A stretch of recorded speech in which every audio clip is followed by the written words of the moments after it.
রাজ্য সরকারের দুয়ারে সরকার শিবির, অথচ সেই শিবির বসল তৃণমূলের ওয়ার্ড কার্যালয়ে। এমনই ঘটনাকে কেন্দ্র করে বিতর্ক তৈরি হলো মালদার ইংরেজবাজার পৌরসভা এলাকায়। জানা গেছে, রাজ্য সরকারের পক্ষ থেকে গত 24 তারিখ থেকে শুরু হয়েছে নবম পর্যায়ে দুয়ারে সরকার শিবির। সোমবার সেই শিবির অনুষ্ঠিত হয় মালদার ইংরেজবাজার পৌরসভার 3 নম্বর ওয়ার্ডে। ওই ওয়ার্ডের তৃণমূল কাউন্সিলর মনীষা সাহা মণ্ডলের বাড়িতে। সেই বাড়িতেই রয়েছে তৃণমূল কাউন্সিলরের অফিস। অফিসের বাইরে সেই বোর্ড জ্বলজ্বল করছে, আর অফিসের ভেতর লেখা রয়েছে 3 নম্বর ওয়ার্ড তৃণমূল কার্যালয়। এদিন সেই কার্যালয়ে বসে সাধারণ মানুষকে দুয়ারে সরকার শিবিরের বিভিন্ন পরিষেবা প্রদানের জন্য আবেদনপত্র পূরণে সহায়তা করেন কাউন্সিলর মনীষা সাহা মণ্ডল। এখানে আমাদের দুয়ারে সরকার চলছে। দুয়ারে সরকারে আমাদের যা সাধারণত কাজ হয়, স্বাস্থ্যসাথী, বার্ধক্য ভাতা, বিধবা ভাতা এবং খাদ্যসাথী বিভিন্ন কাজ, লক্ষ্মী ভাণ্ডার, এই কাজগুলি আমাদের চলছে। আমার ওয়ার্ডে আজকেই আছে, কিন্তু আমাদের পুরো ইংলিশ বাজারের সমস্ত ওয়ার্ড জুড়ে বেশ কয়েকদিন জুড়ে প্রোগ্রাম রয়েছে। তৃণমূলের দলীয় কার্যালয়ে রাজ্য সরকারের দুয়ারে সরকার শিবির বসার ঘটনায় রীতিমতো শোরগোল তৈরি হয়। বিভিন্ন মহল থেকে সমালোচনা শুরু হয়। ইংরেজবাজার পৌরসভার বিজেপির বিরোধী দলনেতা কাউন্সিলর অম্লান ভাদুরী অভিযোগ করে বলেন, সরকারি পরিষেবা প্রদানের শিবির কোনো দলীয় কার্যালয়ে করা সমীচীন হয়নি।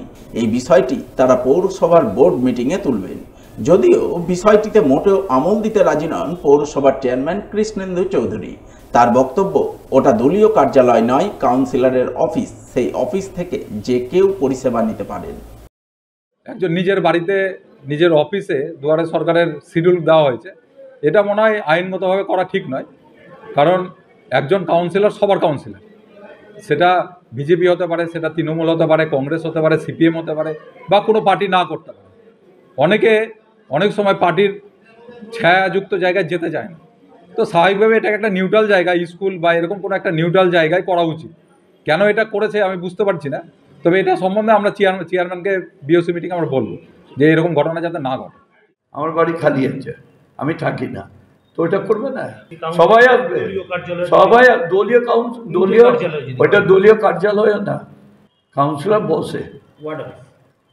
বসে হোক, সার্ভিস সেন্টার ওটা বলা যেত। যে কোনো দলের মানুষ আসতে পারে। হ্যাঁ, যে কোনো দলে।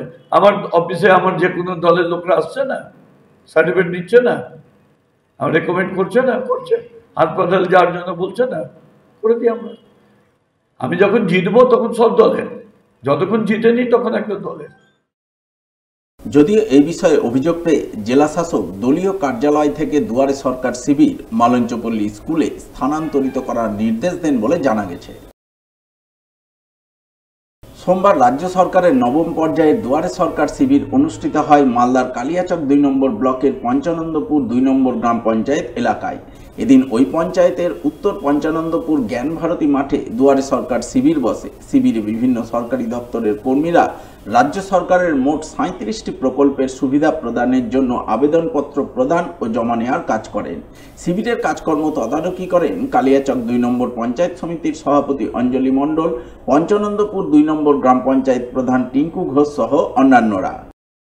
আজকে আমাদের মাননীয় মুখ্যমন্ত্রীর সাদের প্রকল্প দুয়ারে সরকার 9তম ফেজ আজকে আমাদের কালিয়াচক 2 নম্বর ব্লকের পঞ্চানন্দপুর 2 নম্বর অঞ্চলের জ্ঞান ভারতী মাঠে দুয়ারে সরকার অনুষ্ঠিত হচ্ছে।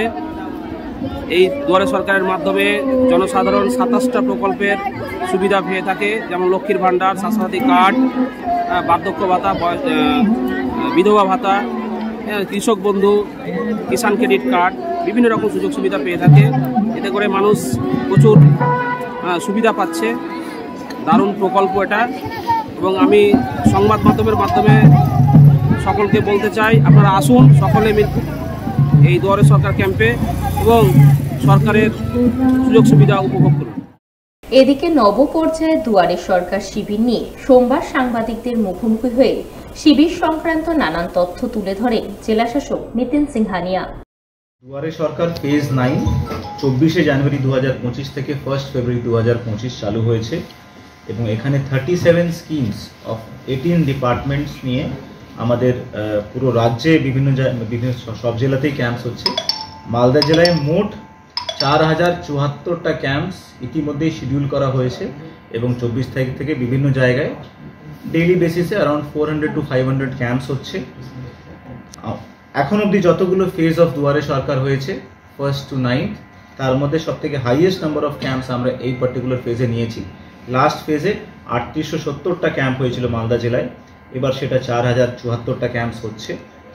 আমাদের এখানে লাস্ট যে দুয়ারে সরকার হয়েছে ওতে 36টা স্কিম ছিল, এবার একটা নতুন স্কিম রাজ্য সরকারের পক্ষ থেকে অ্যাড করা হয়েছে, সেটা হচ্ছে financial assistance for purchase of farm machinery. দুয়ারে সরকারের জন্য ডিস্ট্রিক্ট লেভেল টাস্ক ফোর্স তৈরি হয়েছে এবং সেই টাস্ক ফোর্স বিভিন্ন দপ্তরকে নিয়ে রেগুলারলি রিভিউ করছে, যাতে যেই উদ্দেশ্য নিয়ে দুয়ারে সরকার শুরু হয়েছে সেটা 100% সাকসেসফুল হোক। যে এখন অবধি যা স্টেটাস আমরা পেয়েছি, আমাদের average footfall per camp is more than 100, which is among the highest in the state. তার সাথে সাথে আমাদের অ্যাটলিস্ট 30% ক্যাম্পস মোবাইল ক্যাম্পস আছে, মানে যেগুলো রিমোট এরিয়াজ আছে, ফার ফ্লাং এরিয়াজ আছে, সেখানে আমরা মানে সেই গ্রামগুলোতেও মানুষ যাতে কোনো পরিষেবা থেকে বঞ্চিত না থাকেন সেখানে মোবাইল ক্যাম্পস করা হয়েছে। এই অবধি মালদা জেলায় 1.5 লাখ ফুটফল অলরেডি দেখা গেছে, 1.5 লাখ মানুষ আমাদের বিভিন্ন ক্যাম্পসে এসছেন এবং আজকের দিনে এই 3টে অবধি দাঁড়িয়ে প্রায় 31,000 মানুষ চলে এসছেন ক্যাম্পে। লক্ষ্মী ভাণ্ডারে আমাদের জেলায় নতুন করে এখন অবধি এই 27 তারিখে দাঁড়িয়ে মানে 3টে অবধি 32,000 আমাদের আরও অ্যাপ্লিকেশনস এসছে। আমাদের বিনামূল্য সামাজিক সুরক্ষা যোজনা ওতে 68,000 অ্যাপ্লিকেশনস এসছে এবং তার সাথে সাথে স্বাস্থ্যসাথীতে নেম এডিশন থেকে শুরু করে যা যা আরও প্রয়োজন ওনাদের সেটা নিয়ে প্রায় 12,000 অ্যাপ্লিকেশনস ইতিমধ্যেই জমা পড়েছে। ওল্ড এজ পেনশনের ক্ষেত্রে প্রায় 20,000 অ্যাপ্লিকেশনস পড়েছে, সেখানে অ্যাপ্লিকেশনসগুলো পড়তে শুরু করেছে।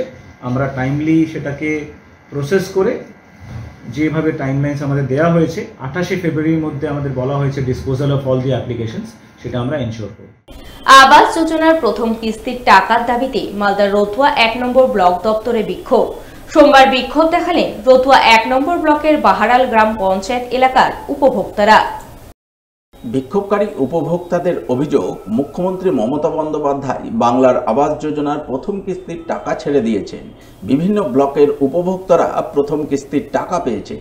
এমনকি রতুয়া 1 নম্বর ব্লকের 10টি গ্রাম পঞ্চায়েতের মধ্যে 9টি গ্রাম পঞ্চায়েতের উপভোক্তারাও টাকা পেয়েছেন বলে শুনেছেন, কিন্তু এখনো পর্যন্ত বাহারাল গ্রাম পঞ্চায়েতের কোনো উপভোক্তা টাকা পাননি। কেন পাননি সেই ব্যাপারে খোঁজখবর নিতে এবং টাকা প্রদানের দাবিতে আজ তারা রতুয়া 1 নম্বর ব্লক দপ্তরে এসেছেন। রতুয়া ব্লকে এসেছি আমরা ঘরের জন্য। মমতাদি আমরা মোবাইলে দেখেছি মমতাদি টাকা ছেড়ে দেয়, সব পঞ্চায়েতে টাকা পেয়ে গেছে, কিন্তু আমাদের বাহারাল পঞ্চায়েতে টাকাটা পাওয়া যায়নি। কেউ পাইনি, আমাদের বাহারাল পঞ্চায়েতে কেউ পাইনি। ওই জন্য আমরা ব্লকে এসেছি সবাই মিলে যে আমরা টাকাটা আমরা কেন পাচ্ছি না।